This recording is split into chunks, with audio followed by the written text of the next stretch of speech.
My sister claimed, "I'm moving in, deal with it." But my pushback exposed everything as I revealed her manipulation and the real reason she thought she could control my new apartment. My name is Evan, I'm 32, and I grew up knowing long before anyone said it out loud that in my family, I wasn't the main character. My younger sister, Haley, 28 now, was treated like gravity itself. Everything and everyone orbited her. We grew up in Columbus, Ohio, in one of those families that insists they treat their kids equally, while reality quietly contradicts them. I realized the truth at 10.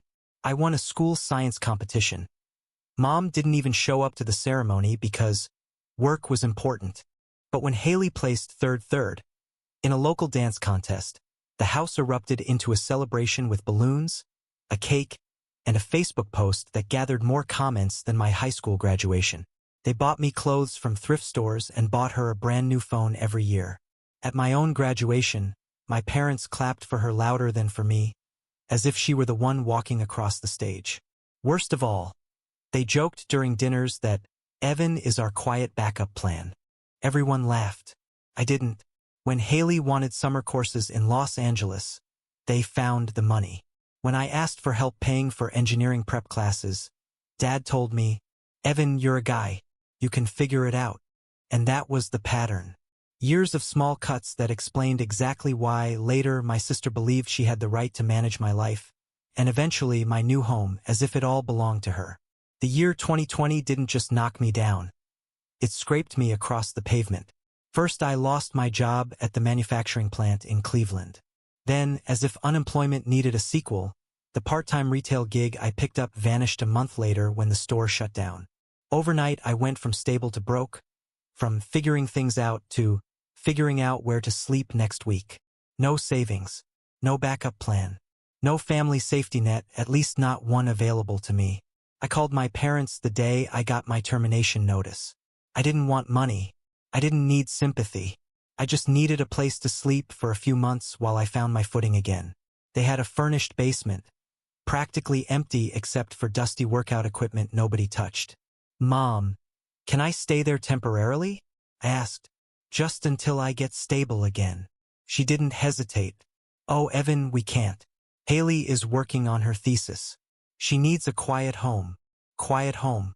As if I were a marching band. As if sleeping on an air mattress downstairs would derail my sister's brilliant career in digital wellness branding.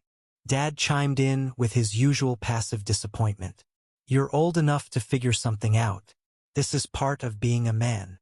Being a man apparently meant being homeless while your sister got daily smoothies delivered to her room while she studied. My parents' neighbor, Mr. Hutchins, overheard the conversation and made me an offer that was less charity and more humiliation with a price tag. "You can rent my garage," he said. $700 a month. A garage. Concrete floor, no insulation. A garage door that screeched like it was protesting my existence. $700. I stood on the driveway that day holding a cardboard box with the last of my belongings. Some clothes, my toolbox, a framed engineering certificate nobody cared about. When Haley walked out holding her phone upright like a documentary filmmaker, she laughed. "Oh my God, Evan, you look like an extra in a poverty movie." And she filmed me, and she posted it. 18,000 views. Comments like, "Bro looks like he's about to ask for spare change," and "Family fails be like skull." I didn't cry, not even then. Something inside me had already cracked into a numb kind of silence. I used my last $1,200 to buy a 15-year-old minivan with mismatched doors and a heater that worked only if you hit the dashboard twice. For the next 8 months, that van became my home. The back seat became my bed. A camping stove became my kitchen. Gas station bathrooms became my sink and shower. I learned which grocery store parking lots were safe, which public libraries didn't mind people charging phones for hours, which gyms had cheap day passes so I could wash up before work. Winter was the worst. I'd sleep fully dressed, wrapped in 2 jackets, watching my breath fog up the windows. Some nights I woke up with numb fingers because the temperature inside dropped below freezing. I kept a blanket stuffed under the door to block drafts. On one of those nights around 2 a.m., A group of teenagers knocked on the windows. Hard. At first I thought they were police. Then I heard them laughing. "Hey, hobo," one yelled. "Want a treat?" A bag hit the ground near the driver's door. Trash. Actual trash. They ran off, still laughing. I sat there staring at the bag, wondering how long a person could be humiliated before something inside them finally snapped. But I didn't snap. I didn't spiral. Instead, I worked. I picked up any job I could find. Warehouse shifts, hauling construction debris, unloading Christmas trees from delivery trucks in the freezing dark. I cleaned parking lots, shoveled snow, fixed fences, replaced drywall, delivered groceries. Anything that paid, I did. Nobody knew my name. Nobody cared who I used to be. And honestly, maybe that anonymity saved me. It stripped away every illusion I grew up with. That family would automatically help, that hard work guarantees stability, that being the good son would mean anything when life got ugly. But that same pit, the cold, humiliating, isolating pit, was the place where I started rebuilding something like a backbone. Alone. With no parents cheering, no sister bragging, no one filming me for likes. That fall was ugly. But it was also the beginning of the climb. 6 months after the lowest point of my life, I caught my first real break. A small furniture plant outside Pittsburgh hired me on a trial basis. 3 weeks, minimum wage, no promises. It wasn't glamorous. Sawdust everywhere, loud machines, the smell of varnish that clung to your clothes no matter how many times you washed them. But it was a start, and I treated that job like oxygen. I took every shift they offered. Nights, weekends, back-to-back doubles. I learned every machine on the floor, routers, sanders, CNC cutters, faster than anyone expected. I wasn't the strongest guy there, but I was the one who showed up early, stayed late, and could be trusted not to break anything expensive. My supervisor, Mr. Harrison, was a 50-something man with a face carved out of exhaustion and sarcasm. He didn't compliment people, he grunted at them. But one afternoon he stopped behind me while I was calibrating a sander and said, in his version of praise, "You don't screw around. Rare these days." A month later, he bumped me from operator to shift lead. 3 months after that, production coordinator. For the first time in my adult life, someone believed I was worth investing in, and it wasn't my family. My income rose to $68,000 a year, more money than I'd ever earned, and every paycheck felt like a brick in a new foundation. I saved obsessively. I wasn't saving for vacations or gadgets. I was saving for peace. I had spent too many nights curled inside a cold minivan, listening to teenagers pound on my windows, to ever take stability for granted again. My coworkers spent their weekends at bars or lakes.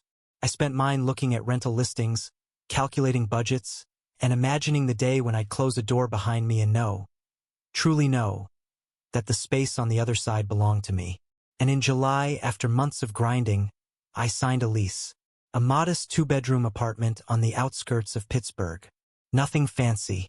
Beige carpet, old but well-kept appliances, windows so large they made the living room glow in the morning. But it was warm, safe, quiet, mine. I stood in the empty living room the first night, looking around, listening to the hum of my own refrigerator, and felt something I hadn't felt in years. Safety. The kind that doesn't depend on the goodwill of people who never saw me as enough. I didn't tell my parents. I didn't tell Haley. In fact, my family barely heard from me once a month, and even that felt like too much. Distance was not just a boundary. It was survival. 3 weeks into settling into my new place, I got a message from my Aunt Linda. Saw on social media that you found a beautiful apartment. Congratulations. I froze. I wasn't on social media. I hadn't told a soul in the family, which meant only one person could have posted about it. Haley. I checked her profile using a burner account I kept from my van-dwelling days. And there it was, a long, emotional post about how she was so proud of me, about how she always believed in me, how she inspired me through her own life, how family means everything and lifting each other up is what we do. Photos included. A picture she took the day I signed the lease. One I didn't even know she'd snapped while pretending to visit Pittsburgh for a weekend trip. She must have followed me after I texted her I was busy that day. The comments were full of people praising her for being such a supportive sister. "You're such a good role model. He's lucky to have you, Haley. What a beautiful family story." Meanwhile, the only role she ever played in my actual story was antagonist with good lighting. She had rewritten my life into her own inspirational narrative, where she was the hero who guided her struggling brother through hard times. It irritated me, sure, but it didn't alarm me, not yet. That happened a week later, because that was when I learned why she suddenly cared so much about my new apartment, why she turned my private milestone into her public performance, why she suddenly claimed closeness after years of treating me like background noise. She didn't want credit. She wanted access, and I was about to find out exactly what that meant. It was a Tuesday evening, one of those quiet, steady nights when you come home expecting nothing more dramatic than reheating leftovers and maybe watching a documentary you'll fall asleep halfway through. Instead, the first thing I noticed was that the parking spot with my apartment number wasn't empty. A silver SUV sat there, packed to the roof with boxes and trash bags. First, I thought someone made a mistake. Then I saw my front door, half open, and lights on inside. A cold, prickling wave went down my spine. I stepped in cautiously, half expecting a break-in. And technically, that's exactly what it was, just not by strangers. Inside stood Haley, and her husband, Trevor, 31, wearing basketball shorts and a self-satisfied grin. And then, worse, my father holding a toolbox like he had all the authority in the world to be there. They were hauling in boxes, clothes, kitchen appliances. There were shoes scattered near the entrance, a half-open suitcase in the hallway, and Haley's makeup bags spread across my dining table like a cosmetic minefield. In my bedroom, someone had already put sheets I'd never seen onto the bed. A floral duvet, pink pillows, the kind my sister always loved. On the kitchen counter, grocery bags filled with their food. A gallon of almond milk, organic cereal, gluten-free waffles, kombucha bottles, things I never bought. And Haley, surprise, surprise, was filming the whole thing on her phone. "Evain," she squealed, as if this were some heartwarming reunion. "Surprise. We're moving in. Your apartment is perfect. 2 bedrooms, you weren't even using the spare. And you being a guy and all, you barely need the space anyway." Trevor smirked at me like he was doing me a favor. I stood there silent for a solid 5 seconds, mentally calculating which sentence should come first. "What are you doing?" 1. Haley beamed, already narrating for her followers. "Family sticks together. Evan finally got a place, so of course we're gonna live as one big support system." I ignored her and turned to my father. "Who gave you the key?"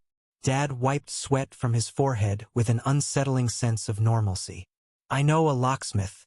He opened the door. We changed the lock so you guys wouldn't lose the keys." He pointed toward the trash can, where my old deadbolt mechanism sat in a cardboard box, proof of their casual invasion. My jaw tightened. "You changed my lock. Only to help," Dad said, as if I'd accused him of forgetting to water a plant. Haley chimed in sweetly, "Relax. We're gonna pay you rent. $250 a month. That's more than fair." My rent was $1,600. Trevor added, "We'll be great roommates, man. I'm super chill. And Haley's pregnant, so it'll be really good for her to have family around." My eyes snapped to my sister. "You're pregnant." She froze for a second, blinked too fast, and then pasted on a smile.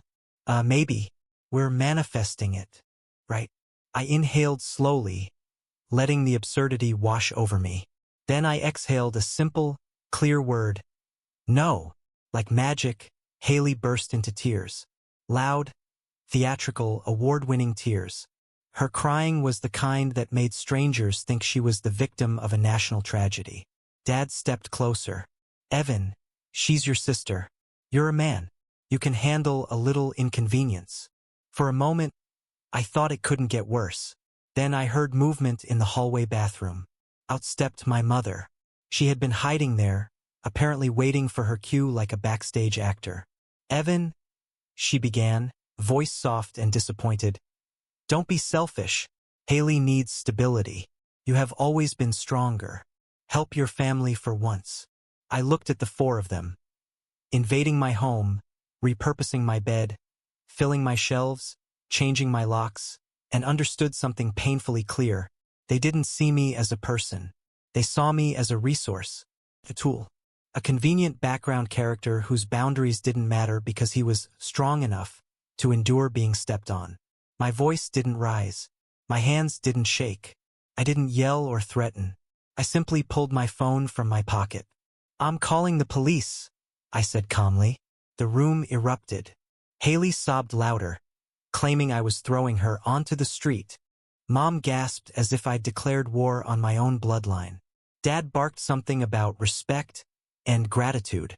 Trevor puffed his chest like he was preparing to lecture me on being a real man. But I didn't argue. I dialed 911. "What's your emergency?" "Yes," I said. "I'd like to report a break-in." That was the moment panic slammed into them like a tidal wave. Within seconds, they scrambled to grab their boxes, their food, their bags. Haley shrieked about betrayal. Mom begged me to be reasonable. Trevor accused me of ruining the family. Dad threatened to handle this later. But they left. They took their things, most of them anyway. They left behind trash, chaos, and the brand new lock they had installed on my door. I had to climb through the window just to get back inside. And within an hour, barely enough time for me to breathe, the family war began. My phone lit up with messages, calls, voicemails, threats, accusations, manipulation so thick it felt like smoke. And that was just the beginning. The officers who arrived that night were calm, professional, and, thank God, thorough. They photographed the broken lock, the discarded deadbolt, the tool marks, the boxes still sitting by the door. They took my statement without judgment, without the raised eyebrows I'd half expected. Apparently, I wasn't the first tenant they'd seen whose family treated boundaries like suggestions. 2 days later, a detective called. "Mr. Carter? We've spoken with the locksmith your father contacted." The locksmith, as it turned out, wasn't a stranger. He was a friend of my father's, someone who owed him a favor. And when the detective asked why he opened the door for people who didn't live there, the man confessed. The father told me his son lost his keys and was stuck outside in freezing weather. I thought I was helping. A lie, a direct, intentional lie, which meant unlawful entry, which meant criminal conspiracy. The detective explained the legal implications in a calm tone, but I felt each word like a small, precise blade carving the truth into stone. Charges were filed. Against my parents for illegal entry and conspiracy. Against Haley for trespassing and attempted unlawful occupancy. Even Trevor was listed as a witness to the attempted takeover. It was surreal, seeing official paperwork where my family's names appeared under offender instead of emergency contact. And then the chaos began. It started with the messages. Long, furious, guilt-soaked paragraphs from cousins, aunts, people I hadn't talked to in years suddenly remembering I existed. "You reported your own parents? Who does that? You're destroying the family over a misunderstanding. Why didn't you just let Haley stay a few weeks? You've always been selfish, Evan. This proves it." Funny how these same relatives never texted during the months I lived in a freezing minivan. Then the social media storm hit. Haley posted a crying Instagram reel.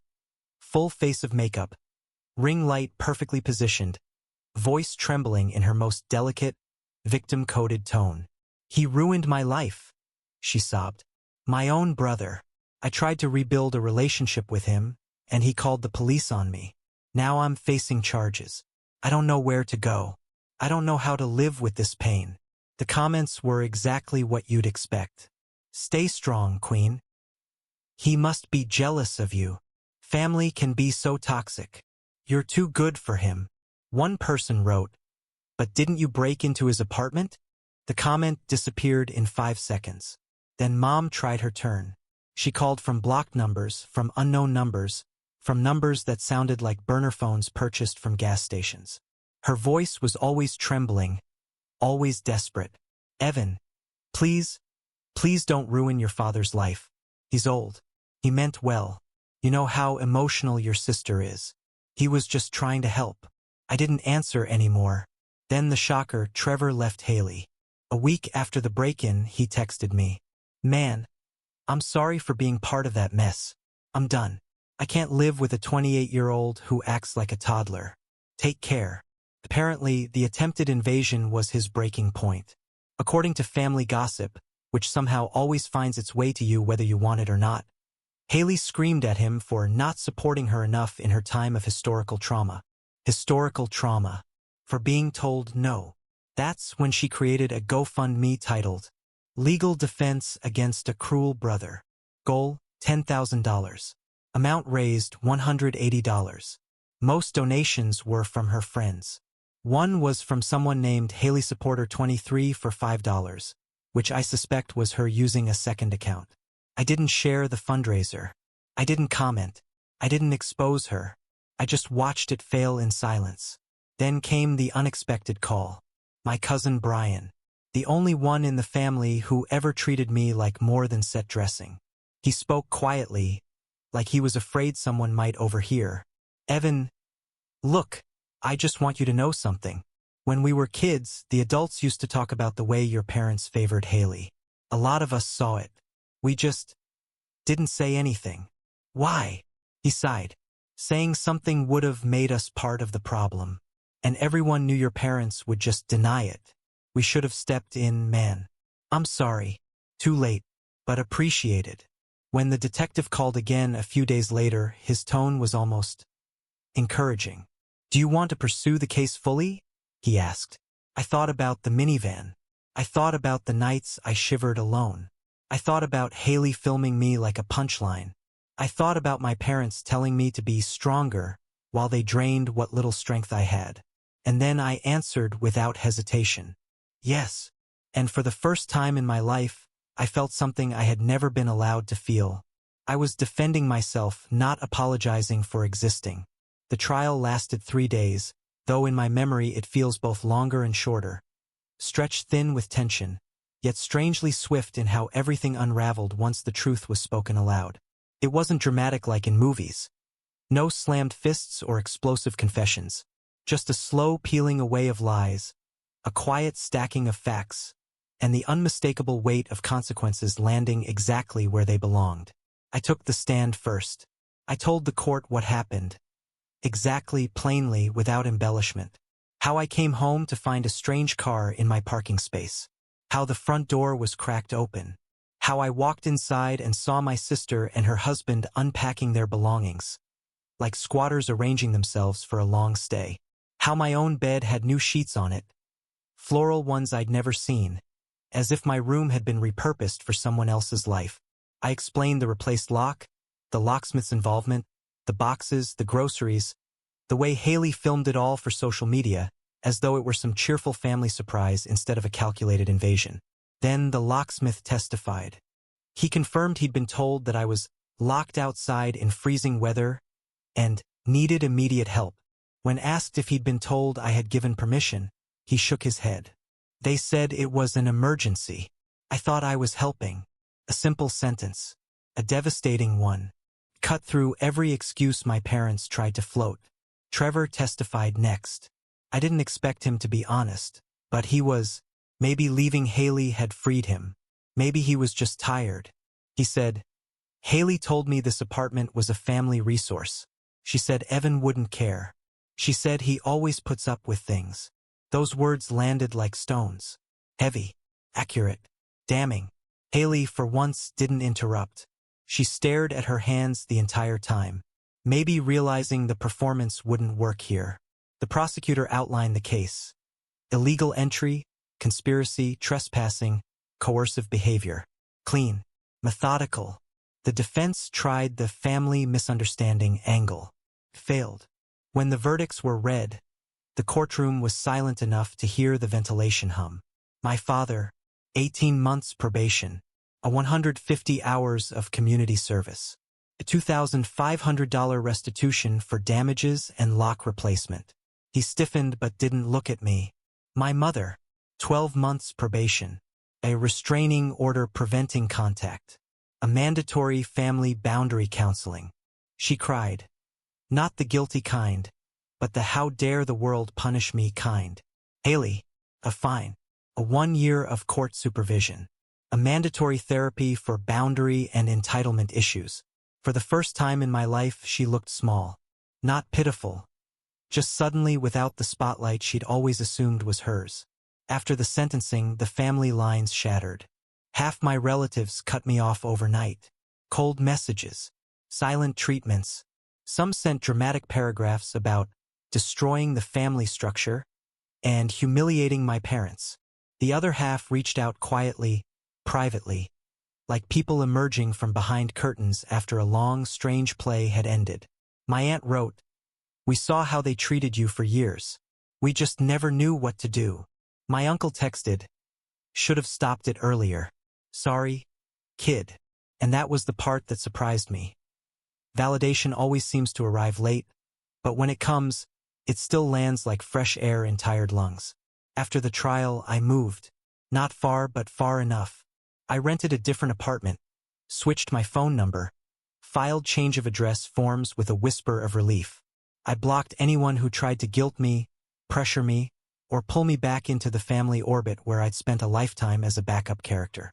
I focused on work. My employer appreciated the stability I brought. I built friendships, honest ones, without hidden agendas.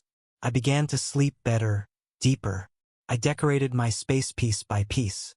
Bought furniture not because I needed it, but because I liked it. Built a life that felt quiet, steady, and entirely mine.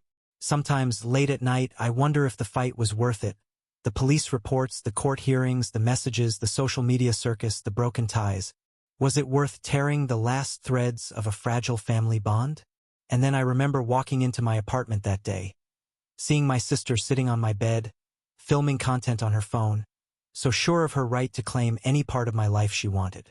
I remember the floral sheets, the bags in my hallway, the new lock they installed, the sound of my father saying, "You're a man, you'll manage."